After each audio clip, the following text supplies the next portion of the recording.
tayyorlar. Xayrli kech hammaga. Kuninglar yaxshi o'tdimi? Ishlar bilan charchamadinglarmi?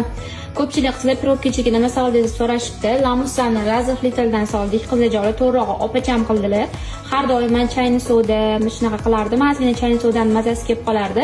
Lekin shundan solganimizdan keyin mana piroglarimiz yumshoqqina, mayin, umuman g'alati, tahrir maza kelmay zo'r bo'pti. Sizlarga ham shu razrli tildan tavsiya qilaman.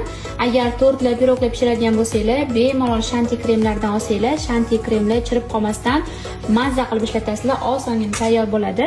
Lamussan profilini qoldiraman, bemalol o'tib xonadoningizda zakaz qilib qo'ysanglar bo'ladi. Hamma piroglar uchun mayin va ishirib zo'r qilib pishirib beradi.